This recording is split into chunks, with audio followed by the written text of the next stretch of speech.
अस्सलाम वालेकुम and welcome to my channel novels कहानी। अगर आप लोग मेरे चैनल पर नए हैं तो काइंडली मेरे चैनल को सब्सक्राइब कर दीजिए और बेल नोटिफिकेशन को ऑन कर दीजिए ताकि जब भी मेरी कोई वीडियो आए आपको उसकी नोटिफिकेशन मिल जाए। तो आइए चलिए चलकर सुनते हैं शाहकार कहानियों के मुतलाशी लोगों के लिए एक अनोखी कहानी, आसिफ ज़दा हवेली पार्ट 1।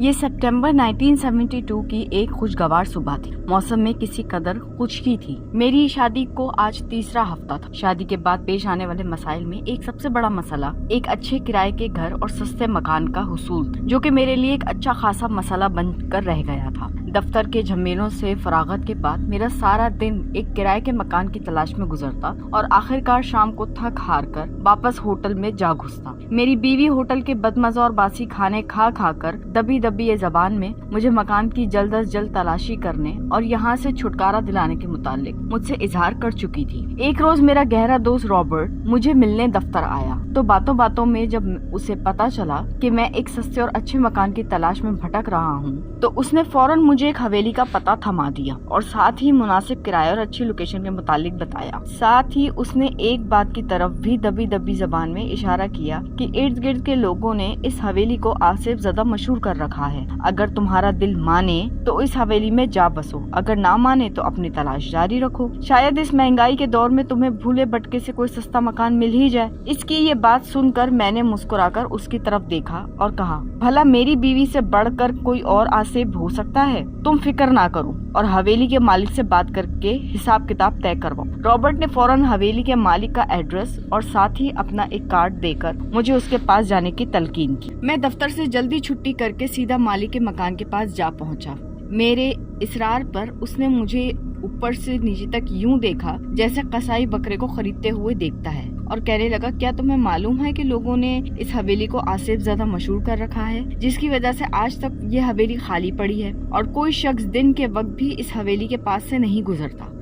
अगर कल को तुम्हारा कोई नुकसान हो जाए तो इसकी जिम्मेदारी मुझ पर आयद न करना। लेकिन इस बात के बावजूद भी मैं अपनी जिद पर अड़ा रहा और बिल आखिर शाम को हवेली की चाबी लेकर घर वापस लौटा। हवेली शहर से निस्बतन दूर थी, जिसके चारों तरफ खेत फैले हुए थे। सामने का रुख एक बाग था जो कभी रंग बिरंगे फूलों और दरख्तों से भरा हुआ करता था, मगर अब चारों तरफ झाड़ झंकाड़ नजर आ रहा था, जिसमें किस्म किस्म के हशरातुल अर्ज भागते साफ नजर आ रहे थे। मेरी बीवी तो इस हवेली के बाहर से ही देखकर सहम कर मेरे बाजू से आ लगी और मुझे वापस लौटने चलने का कहने लगी। मैंने उसे तसल्ली दी और कहा, हौसला कायम रखो। हवेली के बड़ा गेट जिस पर कुफल पड़ा हुआ था और ताला जंग आलूद हो रहा, लगता था काफी अरसे से यह हवेली वीरान पड़ी है। मैंने जेब से चाबी निकाली और जंग आलूद ताले के सुराख में लगाकर एक झटके से घुमा दिया। ताला थोड़ा सा जोर आजमाई करने पर खुल गया और मैंने हाथ से धक्का देकर गेट खोल दिया। गेट हल्की सी चड़चड़ाहट की आवाज से निकालता हुआ खुल गया और सामने पत्थरों की बनी हुई राहदारी की दाएं तरफ एक हौज था जो कि अब खुश्क हो गया था। गालिबन कभी इसे स्विमिंग पूल के लिए इस्तेमाल करते होंगे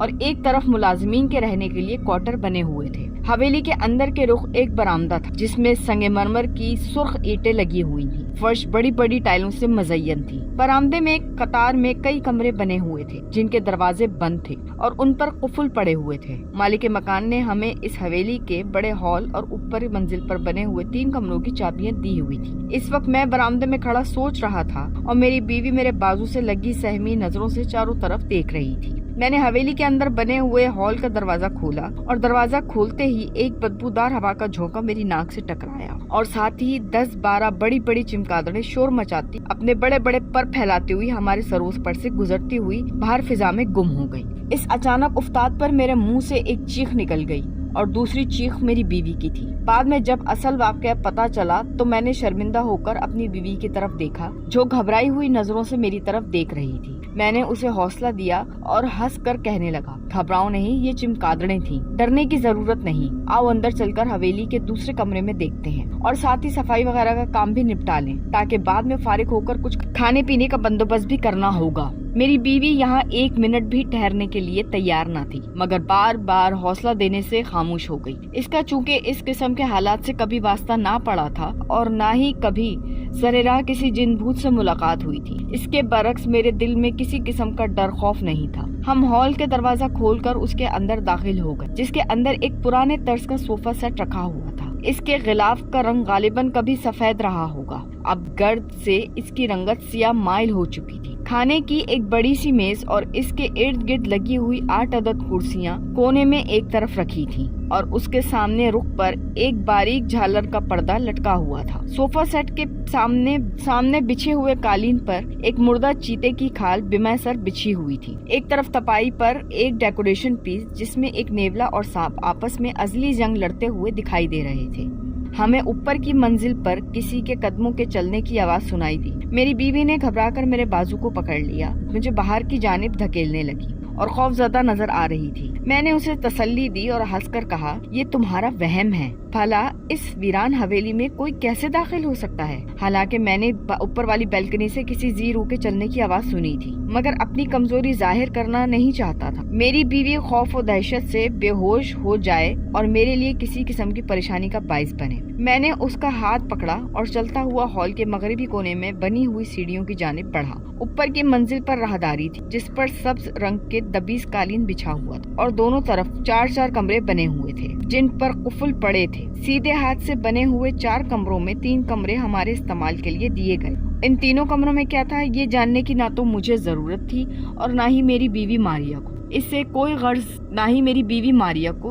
गर्ज थी। राहदारी की छत के ऐन दरमियान एक बड़ा फानूस लटका हुआ था जिस पर जा बजा मकड़ियों ने अपने जाले ताले बनाए हुए। एक औरत की तस्वीर जिसमें इसकी एक आंख से खून बह रहा था राहदारी में लगी हुई थी। मैं इस तस्वीर के यहाँ लगाने का मकसद सोचने लगा। अजीब रोंगटे खड़े कर देने वाला मंजर था। अगर मेरी जगह कोई और होता तो हवेली को बाहर से ही देखकर भाग खड़ा होता। अभी तक कोई गैर मामूली वाक़या रौनुमा नहीं हुआ था, इसलिए मैं बेफिक्री से घूम रहा था। अलबत्ता मेरी बीवी जरा डरपोक थी, इसलिए इस किस्म के दहशतनाक माहौल को कबूल नहीं कर रही थी। मैंने बार बार उसे तसल्लियां देकर कहा, खौफजदा होने की जरूरत नहीं है, इस हवेली में कोई आसिफ वगैरह नहीं है। किसी मुखालिफ ने इसको किसी खास मकसद के तहत आसिफ ज़दा करार दिया है। मारिया के चेहरे से जाहिर हो रहा था कि उसे मेरी बात पर कतई यकीन नहीं है और मैं सिर्फ उसे बहलाने की नाकाम कोशिश कर रहा हूँ। मैंने जेब में हाथ डालकर कमरे की चाबियां निकाली और राहदारी में बने हुए 4 कमरों में से एक कमरे का दरवाजा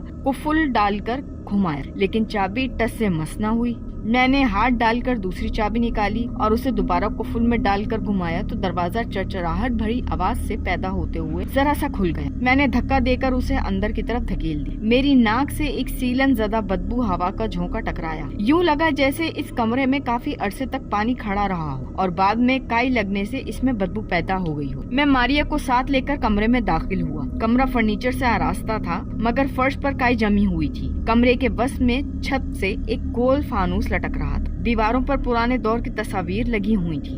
एक लिखने की मेज और एक कुर्सी कमरे के दाएं तरफ कोने में रखी थी। टेबल लैंप भी मेज पर धरा था जो गर्दो गुबार से अटा हुआ था। एक जानिब डबल बेड और बड़ी सी ड्रेसिंग टेबल रखी थी जिसमें बड़ा सा आईना लगा हुआ था। मैंने आगे बढ़कर एक पुराने कपड़े से आईने की जमी हुई धूल साफ की तो इसमें मुझे अपनी शक्ल नजर आने लगी। मैं वहां से हटकर कमरे के शुमाल की तरफ बढ़ने लगा। एक छोटे से दरवाजे की जानिब बढ़ा और उसे खोलने पर पता चला कि टॉयलेट है जिसमें मगरिबी टाइप का बाथरूम टब और कमोड लगा हुआ। मैं अभी मजीद जायजा ले ही रहा था कि यकायक फिजा में एक नुस्वानी चीख गूंज उठी। ये मेरी बीवी मारिया की चीख थी। मैं फौरन पलटकर उसकी जानिब भागा मगर मेरे पहुंचने से पहले ही चकराकर बेड पर गिरी हुई थी। मैं इस अचानक उफ्ताद पर घबरा गया। मैं भागकर टॉयलेट में गया और पानी का नल खोला तो उसमें से हवा निकली और साथ ही 3-4 कीड़े निकलकर वापस नल में घुस गए। पानी की टंकी न जाने कब से खाली पड़ी हुई थी। मैं वापस मारिया के पास गया और उसकी नाक चुटकी से पकड़कर उसका सांस रोककर होश में लाने की कोशिश करने लगा। थोड़ी देर बाद उसने आंखें खोली और कुछ देर तक लाशऊरी तौर पर फटी फटी नजरों से मेरी तरफ देखती रही। फिर दोबारा एक चीख मारकर मुझसे लिपट गई। उसका रंग लट्ठे की तरह हो रहा था।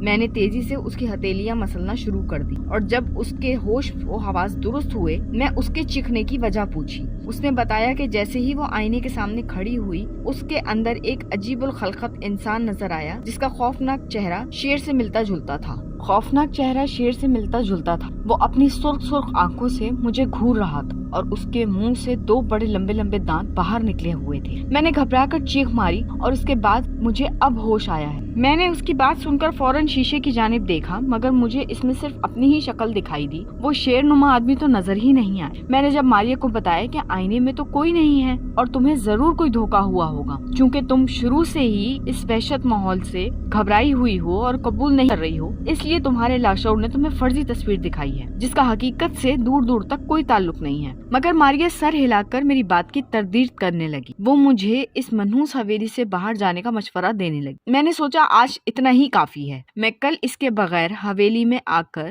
پھر تسلی سے اس کو گھوم پھر کر جائزہ لوں گا۔ لہٰذا یہ فیصلہ کر کے میں نے ماریا کو ساتھ لیا اور کمرے کا دروازہ واپس بند کر کے اس میں تالا لگایا اور سیڑھیاں واپس اترتے ہوئے ہم ایک بار پھر حویلی کے بڑے ہال میں داخل ہوئے۔ ہال کا دروازہ بھی بند کیا، پھر اس طرح چلتے ہوئے حویلی کے بڑے گیٹ سے نکل کر واپس شہر کی جانب چل پڑے۔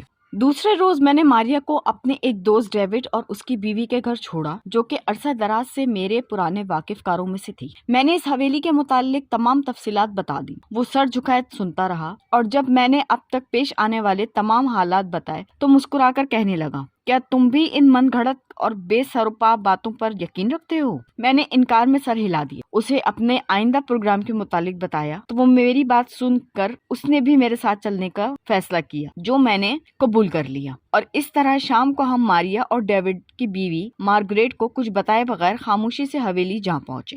آج ہم اپنے ساتھ ایک ٹارچ بھی لائے تھے۔ جس وقت ہم حویلی پہنچے اس وقت 4 سو اندھیرا پھیل چکا تھا۔ جا بجا آسمان پر چمگادڑیں پھر رہی تھیں۔ فضا میں ایک عجیب طرح کی خاموشی چھائی ہوئی تھی۔ رات کے اندھیرے میں حویلی بہت آسیب زدہ لگ رہی تھی، اس پر عجیب وحشت طاری تھی۔ آج ماریا کے بغیر میں نے خود کو کس قدر ہلکا محسوس کر رہا تھا، جیسے ہی خود کو کسی قدر ہلکا پھلکا محسوس کر رہا تھا۔ جیسے ہی ہم حویلی کے ہال میں داخل ہوئے، ڈیوڈ نے ٹارچ روشن کر دی اور ہال میں چاروں طرف ٹارچ گھما کر اس کی روشنی میں چیزوں کا جائزہ لینے لگا۔ ابھی ہم پوری طرح ہال کا جائزہ نہ لے پائے تھے کہ اچانک اوپر کی بالکنی سے ایک نسوانی ہنسی کی آواز یوں سنائی دی جیسے کوئی ہمیں دیکھ کر ہمارا مذاق اڑا رہا ہو۔ ہم نے دیکھا کہ اوپر منزل اور چھت کے درمیان ایک عورت کا کٹا ہوا سر اڑتا پھر رہا ہے اور اس کے منہ سے مسلسل ہنسی کی آوازیں نکل رہی تھیں، اور اس کا گردن تک کٹا ہوا سر جس سے گاڑھے خون کی قطرے ہال میں فرش پر مسلسل گر رہے تھے، چکراتا پھرتا رہا تھا،